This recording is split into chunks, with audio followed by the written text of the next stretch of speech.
The following lecture is going to deal with crime, victimization, and criminal behavior. Make sure that you check your weekly discussion assignments so that you stay up with the class. If you're taking this course as a 6-week course, you would be doing 3 modules or 3 weeks worth of work in 1 week. Or if it's an 18-week course, then you'll just have your regular discussions to deal with. There'll be at least 10 discussion assignments that you need to do that will cover current events, and there are some other miscellaneous assignments that you can do. Current events, again, are worth 10 points each, and I've given you a couple of sites that you could go to, www.sfgate.com or www.hotcoco.com. What you should do is go to those sites, find a current event that deals with the topic that we're talking about this week, and cut and paste that current event into the discussion reply box. So you'll see my original assignment, you'll open it, you'll read it, it'll tell you what the topic is.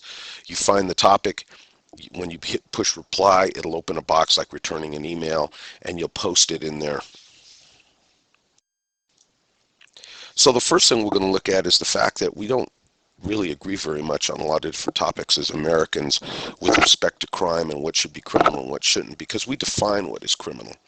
The example I'm giving you right now deals with what Americans think about marijuana, consensual homosexuality, which in fact there are some states in the United States it's still illegal to perform acts of sodomy or oral copulation, and also physician-assisted suicide, which is another hot topic that is up for discussion, Dr. Kevorkian, etc.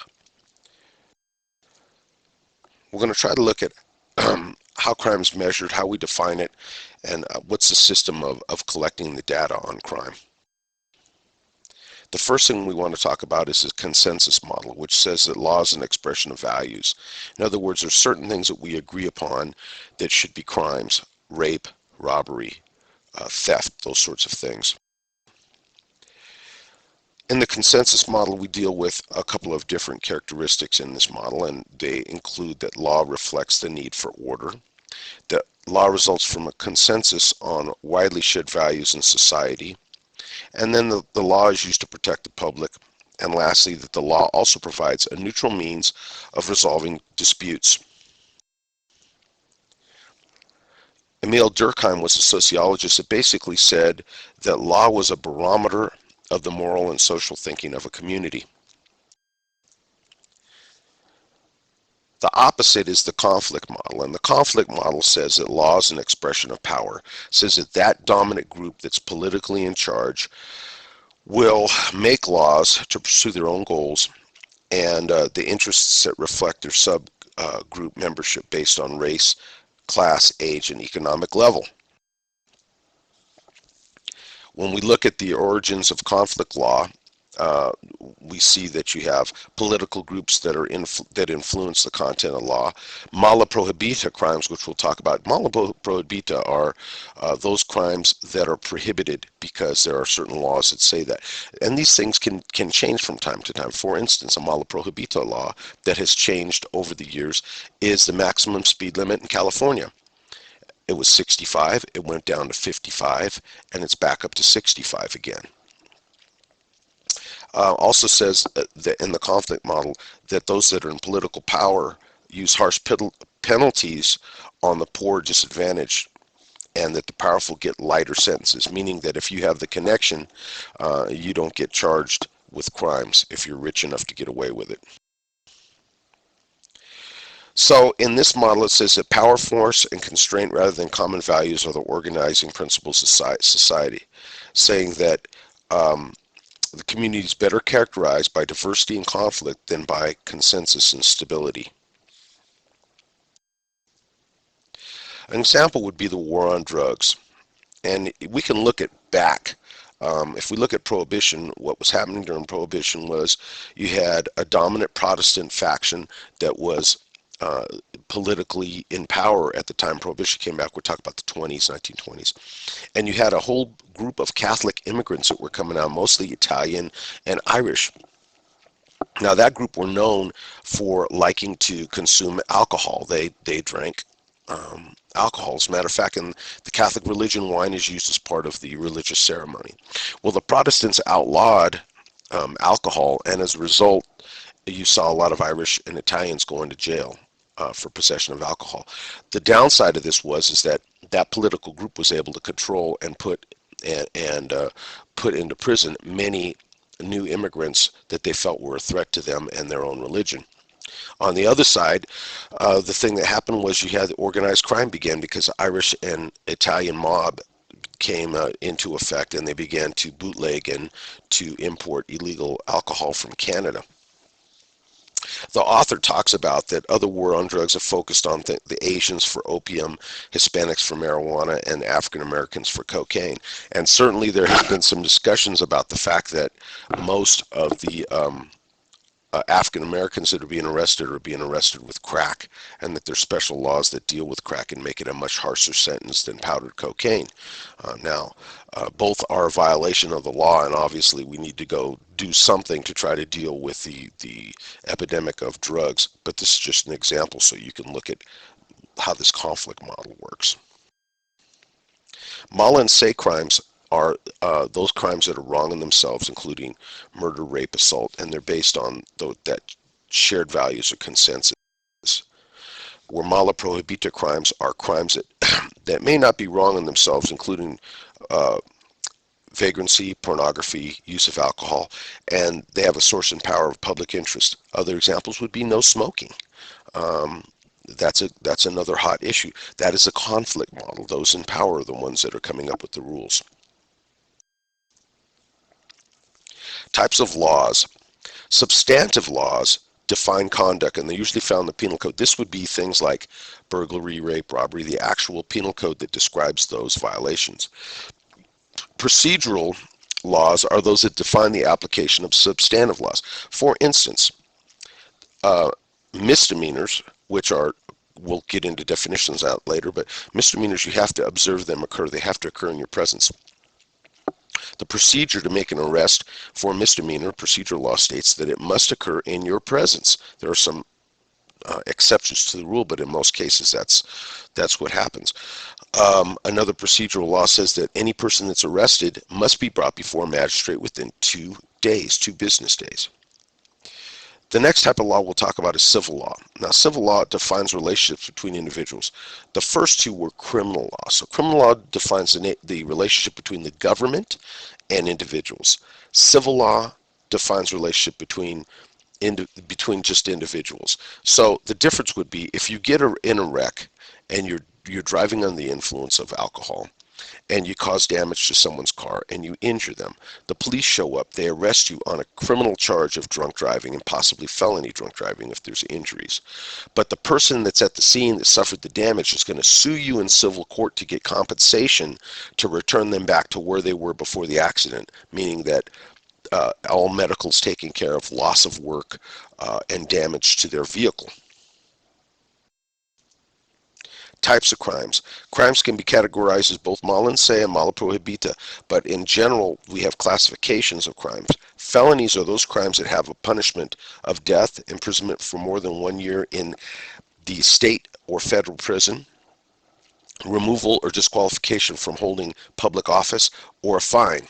A misdemeanor is imprisonment for less than 1 year or a fine. The imprisonment for a misdemeanor is done in a county jail.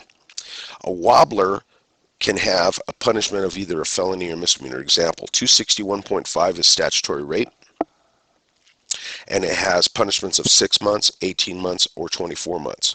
Now, the district attorney is the one that decides how someone's going to be charged, what level they're going to go after, if it's going to be a misdemeanor or a felony. But if you're looking at the 6-month punishment, makes it a misdemeanor. The 18 months, that's more than a year, and that's in state prison, that makes it a felony, and certainly 24 months is 2 years, that's also a felony. So in that case, you actually want to arrest for the felony, and the district attorney will decide how they're going to charge. An infraction is a fine-only punishment. Infractions are like vehicle code violations for, running a stop sign or driving too fast, something like that. Five major types of crimes that we're going to go over really quickly, and you can read this in the book, but I'm just going to touch on it. Occupational crime, organized crime, visible crime, crime without victims, political crimes, and cyber crimes. Occupational crimes are also known as white-collar crimes. They're usually committed in the context of legal business or profession.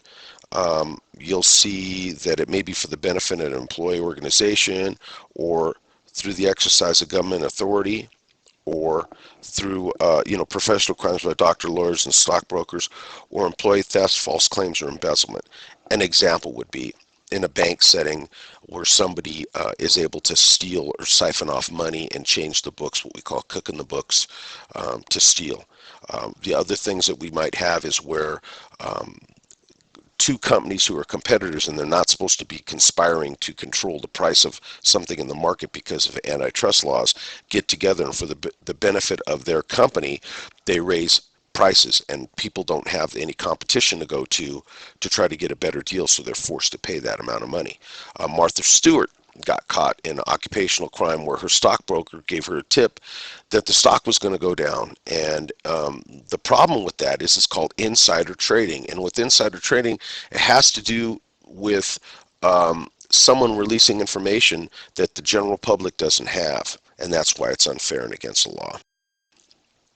Organized crime, and we usually see organized crime involved in things like gambling, drugs, and prostitution. They also do loan sharking of money. There's a variety of things that happen there, and also in selling drugs. We see that a lot. Organized groups, usually a gang or a criminal gang is made up of three or more individuals who they claim some sort of a name, they may wear some sort of a uniform, but the big thing is that they're involved in conspiracies of violations of the law and involved in criminal activity, which could even include things like extortion or thefts, organized thefts, or in hurting people. Visible crime is the thing that we see on the streets, and it's usually offenses against persons and property. And for the most part, it's committed by the poor, those persons that are in the lower class that don't have education, they don't have a lot of opportunities. And this is the most upsetting thing that you see in the public, where people, this is what you're reading in the paper every day. We also have victimless crimes, or crimes without victims, and these are things like gambling or drug sales and use in prostitution. There's really no one, the participants don't feel that they're being harmed, but they're mala prohibita crimes. Society is concerned about these. Now, when you look at victimless crimes, depending on, for instance, prostitution is legal in Nevada but illegal in California. So it's totally based upon that community that makes a decision as to whether or not it'll be a violation of the law. Political crimes include things like treason, sedition, rebellion, or espionage, and the terrorist activities that we see are a lot of them are political crimes. For whatever reason someone feels. For instance, you have abortion clinics that are being blown up, or people are being killed because the right to life groups feel that this is the way that they're going to get laws to change. Again, that's terrorism to some extent.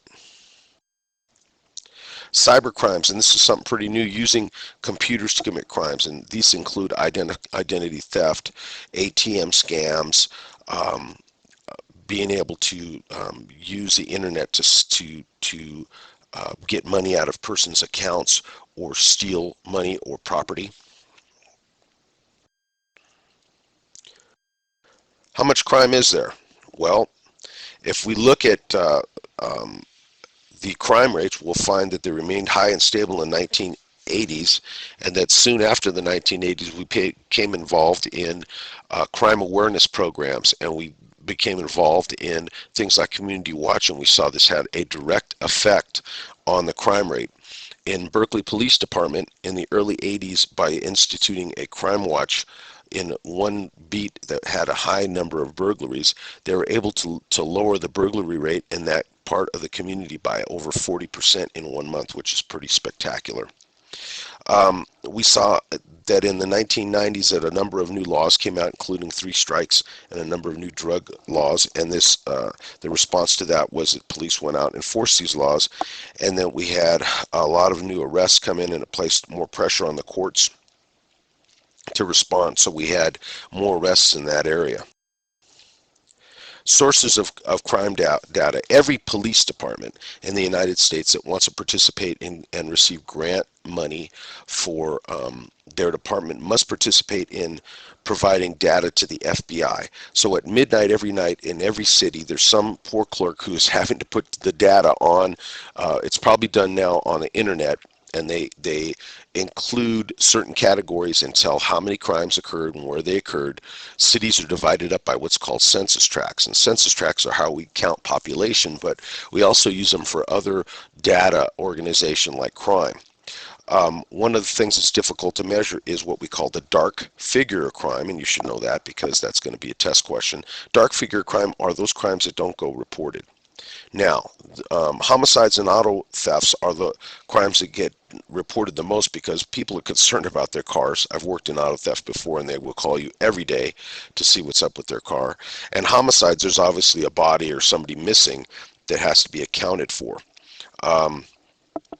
But there are a lot of police reports that are generated so people can collect insurance money on losses of property. Rapes, thefts, and other crimes are reported less because victims and witnesses fear relationships with perpetrators and are unwilling to get involved with the police. And so depending on the relationship with the perpetrator with the victim, they may be reluctant to call. The FBI collects all this data and they put it in what's called the Uniform Crime Reports. These come out once a year, and they can give you a variety of information. One of the things that you have to look at with the Uniform Crime Reports are that different crimes are described differently by different jurisdictions. And so what has happened is the FBI has tried to initiate a national incident-based reporting system which has about 46 offenses in 22 different crime categories to try to make these more uniform. Uniform Crime Report index crimes include things like murder and non-negligent manslaughter, aggravated assault, forcible rape, robbery, burglary, larceny, theft, motor vehicle theft, and arsons. These are called the Part 1 crimes. In this slide, I try to give you a list of, you have the Part 1 crimes on your left, and then Part 2 crimes to the right, and I'll give you a second to look at this.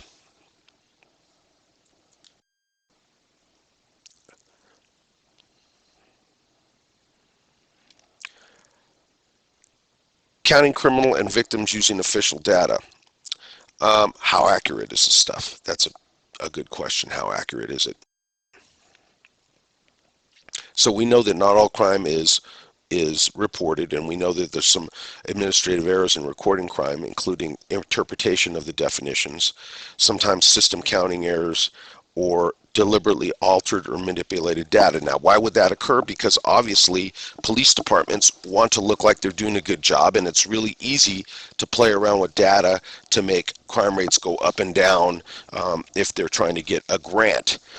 So sometimes the method and the way that people count these crimes has a big effect on what the outcome's going to be.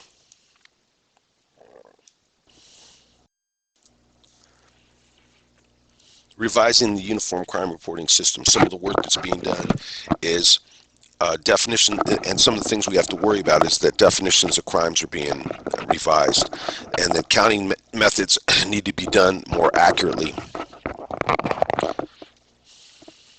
Other changes are also being done to make the data more accurate. Self-reported crimes. Now, one of the things that we're trying to do now is to ask respondents to tell about criminal activities. This measures that dark figure of crime. And one of the things that we try to do is use the National Victim Survey as a way of collecting this data. National Victim Survey is given out when the census is done, and it's a form, it's anonymous, so nobody knows the name of the person that that is providing the data, and so the thought is that because it's anonymous, the person will provide the information that's requested. The problem, though, that you have is that some people don't answer the door, or if people are illegal aliens, there's a variety of things that are going to cause people to not be suspicious of the government when they come knocking on their door. Um,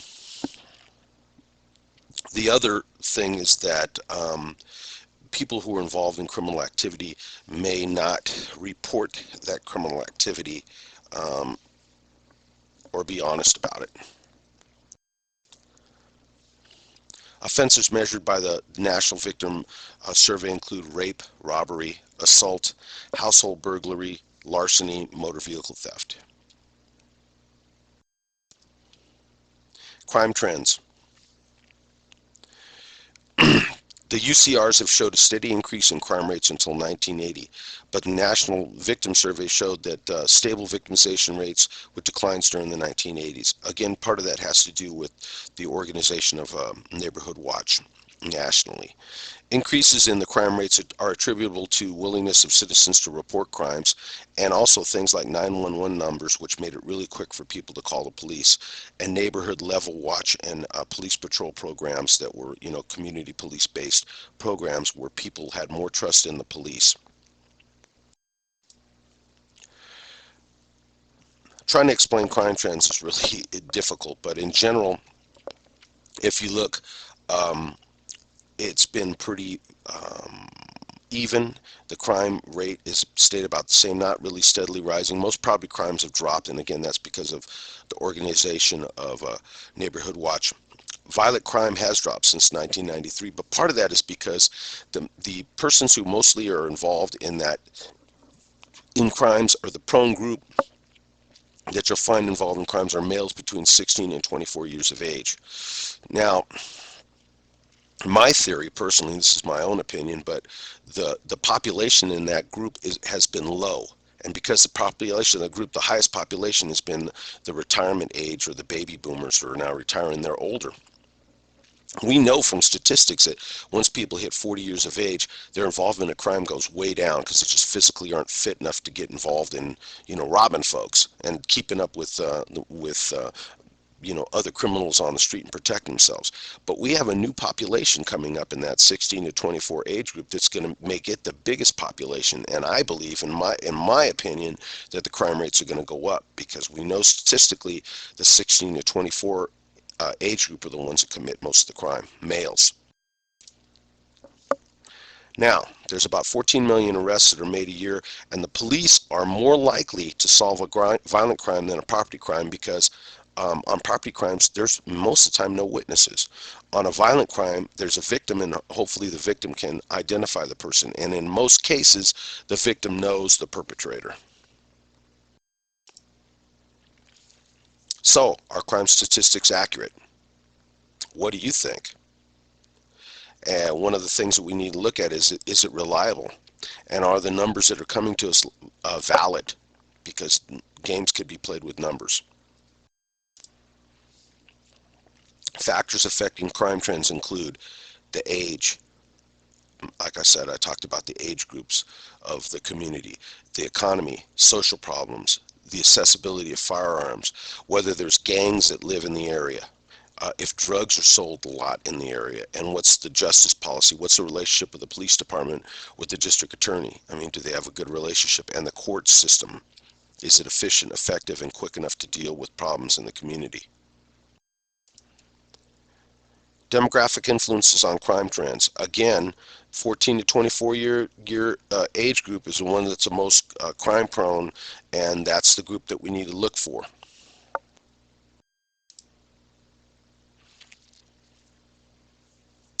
Um, People have different ideas of how to explain crime and crime trends.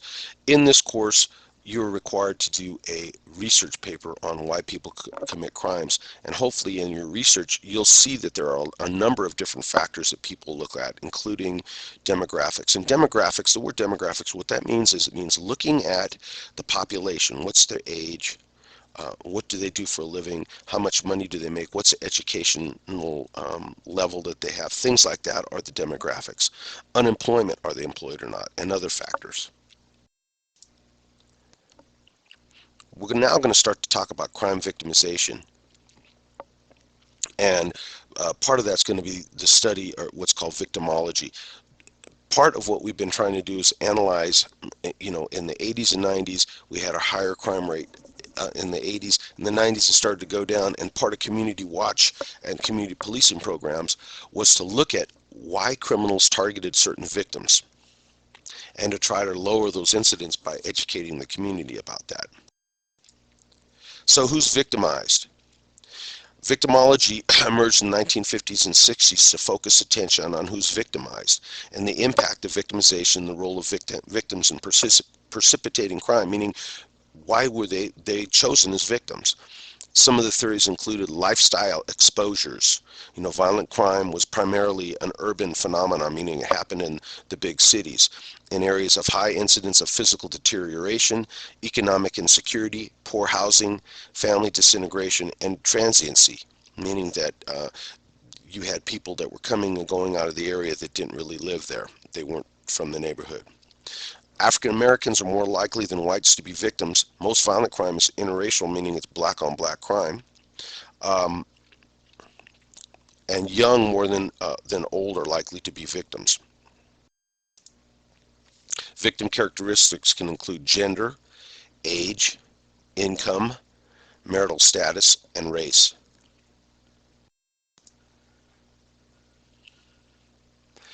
The ecology of victimization, and again, most of this comes from the Uniform Crime reports, but most victimizations occur in large urban areas. Most incidents occur in evening hours, and that's when most crime occurs. Most crimes occur in open public areas. An overwhelming number involve only one person, and most serious crimes take place after 6 p.m. The following chart kind of gives an example of what's called a lifestyle exposure model of victimization. It starts with demographic characteristics, and then it moves to adaptations, and next to lifestyles.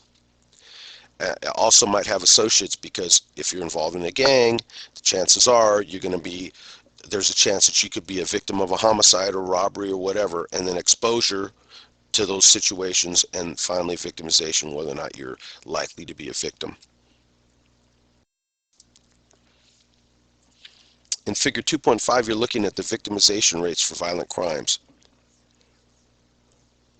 And I'll give you a minute to look at this. But it's comparing white males and females to black males and females. And it also is looking at other demographics like elderly versus young and teenage. And if you look, teenage black males have the most chance of being victimized. Next after that would be teenage black females, then teenage white males, then young adult black males. So the chances of being a victim if you're a teenager in black and you're a male are extremely high. The next chart looks at victims and offenders that are the same race, and they are in 3 out of 4 violent crimes.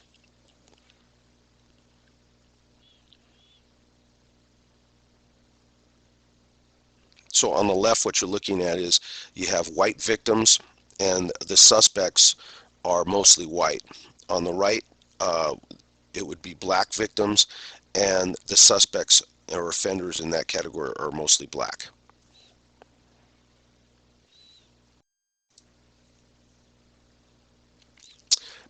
The next slide, the author provided this information, and basically it talks about things like fear of crime, because fear of crime can many times be much higher than the actual crime rate itself. And in this, they did a survey and they asked, is there an area right around here that is within a mile where you'd be afraid to walk alone at night? And these are the results. 41% said yes, and 57% said no. Figure 2.7 talks about fear of crime in 12 cities. And it looks like the highest fear of crime is in Los Angeles, California. followed by Springfield, Massachusetts, and then Washington, D.C. The lowest levels are San Diego and Madison, Wisconsin.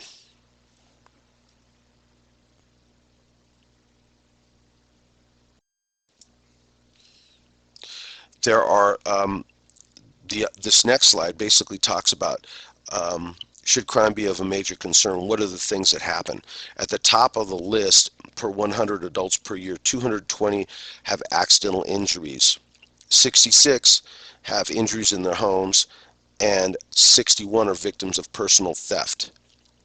31 have violent victimizations, 25 are assaulted, 8 suffer serious assault, aggravated assault, 8 are robbed, and 1 woman out of 1,000 are raped, and 0.1 person out of 1,000 are killed. So you have more of a chance of being having an accident at home than you do being a victim of a personal theft. This just kind of compares different things.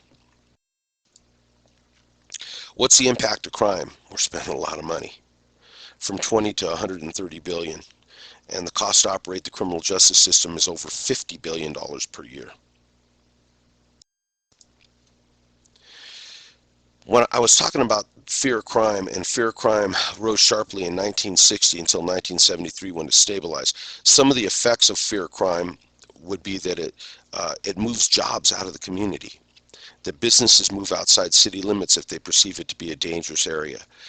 People don't go out at night, and usually women and the elderly and upper income people are the ones that feel that they may be victimized more, so they're not out at night, they're not spending money, the community suffers. One of the other things or big changes that we have come upon is that we have been treating victims terribly in the past, and now victims are given more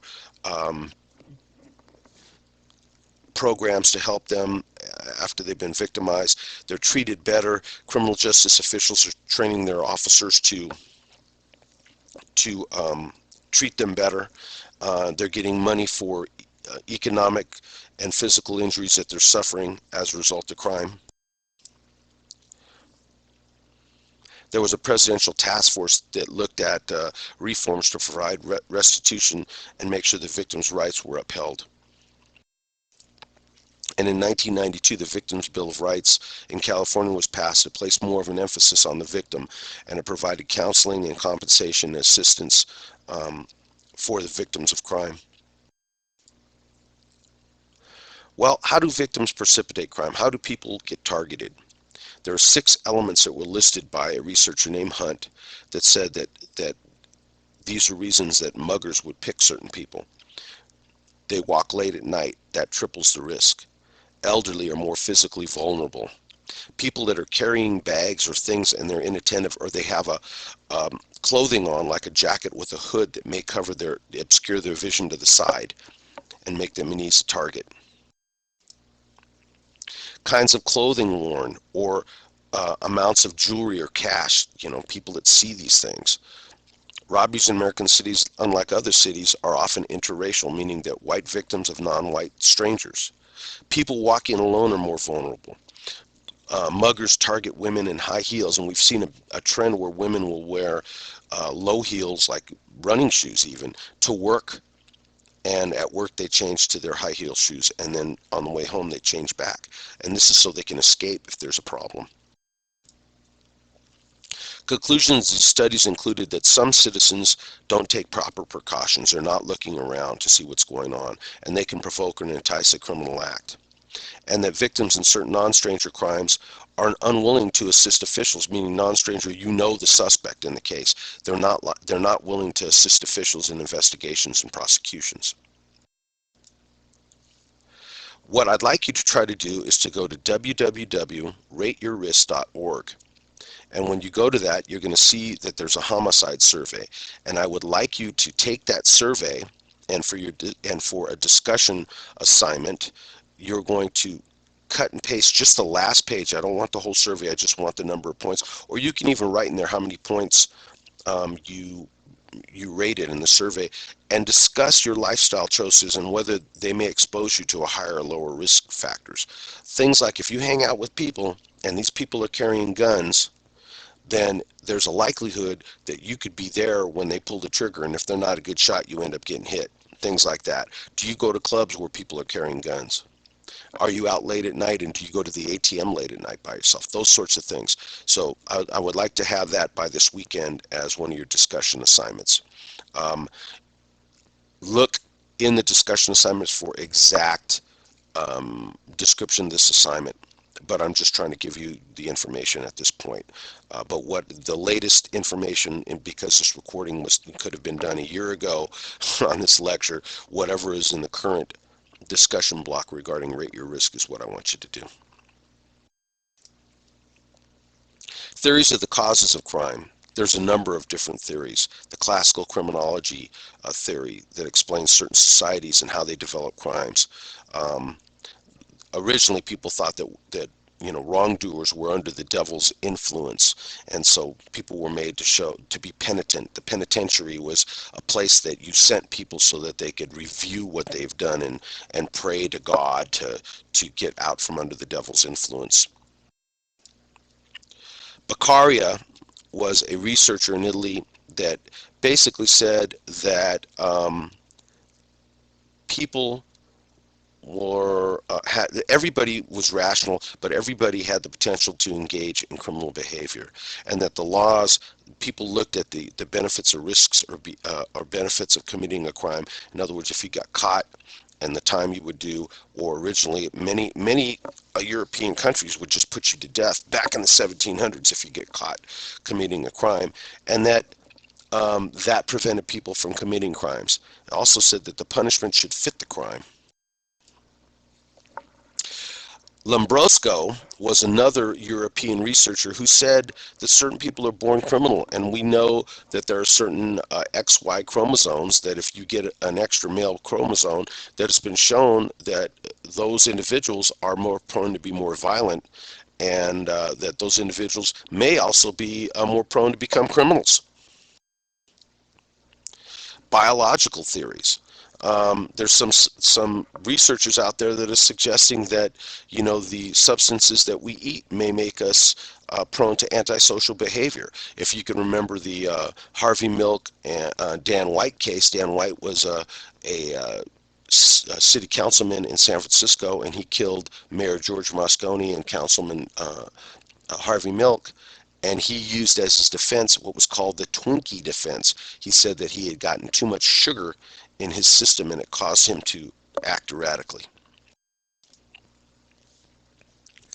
There have been other biological explanations, but they've been pretty much rejected as being racist following World War II.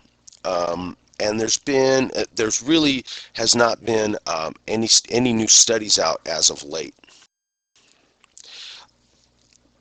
In 1985, James Q. Wilson wrote a book, Crime and Human Nature, and he tried to look at constitutional factors such as sex, age, body type, intelligence, and personality to differentiate criminals from non-criminals.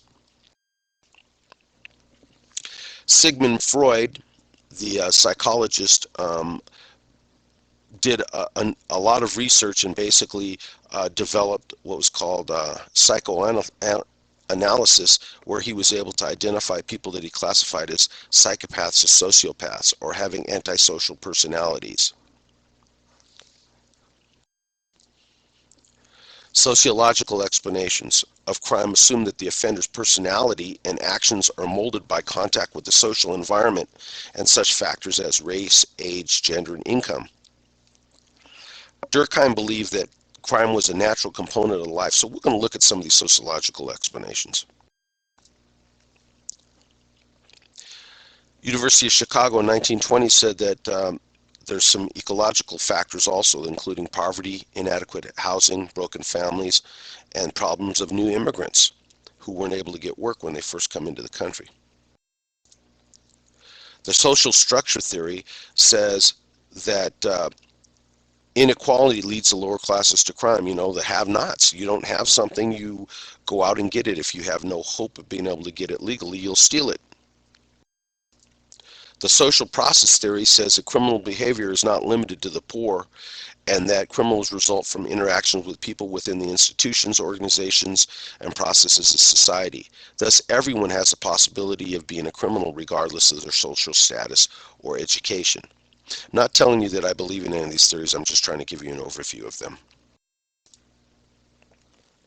There are subgroups of the social process theory which include the learning theory, which says criminal activity is learned behavior with family and peers as primary influences. If your father has a construction company, the chances are you're going to work in construction. If your father has an auto body repair shop, the chances are you're going to be an auto body repair person. If your father is a cocaine dealer and is very good at what he does, and you see selling cocaine as not being deviant, you're probably going to be a cocaine dealer. Differential association theory says that criminal behavior is learned through interaction with other persons. So again, this is the reason that a lot of judges are reluctant to sentence young people to prison, because they go to prison and it becomes a school of crime. Control issue theories. This says that our activities in programs and institutions that are good in nature, like family, institution, church, school, and peer groups, keeps us from being involved in committing crimes, and that if those bonds are weakened, and the person no longer deals with those institutions, that they can become more prone to becoming involved in crime. Labeling theories, and you can read this slide, but basically, if you have somebody who tells someone, if a father tells a son that you're no good and you're not going to do anything, you're never going to be good for anything, that has a big impact on that child, and you get what you plant that seed, and it's going to grow. And that person may inevitably feel that they're not going to be able to do anything. So you stigmatize individuals by labeling them. Social conflict theory says that there are the haves and the have-nots. I don't know if you've heard of the bourgeoisie were in France, were the rich, and proletariat were the hardworking people who were the common folk. And it argues that criminal law and criminal justice are a means of controlling the proletariat by the bourgeoisie. And this was one of Karl Marx's theories. When the status quo is threatened, criminal laws are altered to label and punish threatening groups as deviant criminals. So what that means is when the rich are threatened by the poor, then laws are enacted to try to hold down the poor. Female criminality. Now, in general, females who were involved in crime were considered bad or fallen women. And until recently, most of the research only dealt with prostitution and shoplifting. What we found is as women have risen in society, that they have become more equal with men, that they also take positions with more opportunities to commit crimes. So in the area of white-collar crimes. Research on female criminals, though, has found that they tend to come from dysfunctional families in which poverty, physical abuse, and substance abuse were present.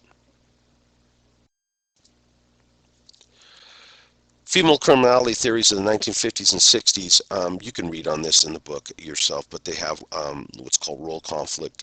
It was a lack of emotional support or understanding from family, friends, and society. The new female offender, again, there are gangs that are made up of just primarily females, and they do everything that the male gangs do, and this has been occurring more in the 80s and the 70s. The following chart will actually show you the difference between males and females in committing crimes. And if you look at this chart, males overwhelmingly outnumber the females in all crimes except for larceny and theft, where they're about 65 male instituted crimes and 35 female. But if you look at things like murder, there's 90 murders to every 90 murders to men to every 10 for females. Assessing the theories of criminality. There are a number of theories that focus on visible crime in the poor, but most of these theories deal with male crime only. If you look at the table 2.6, you can look at the major theories of criminality and their policy implications. And again, you can look on the left. You have the theories, and then in next to that, the major premises associated with the theories. Next to that are the policy implications. In other words, what we need to do. And to the far right are almost kind of a to-do list of what we need to do to deal with correcting those problems. I'm going to let you look at this for just a second.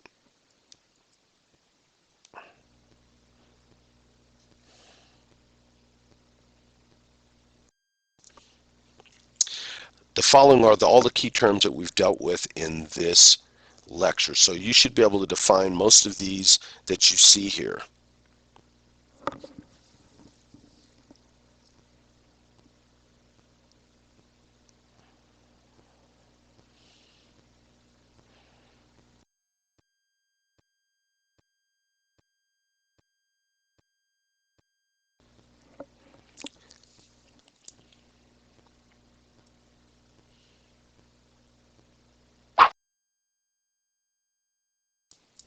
And that's the end of this lecture.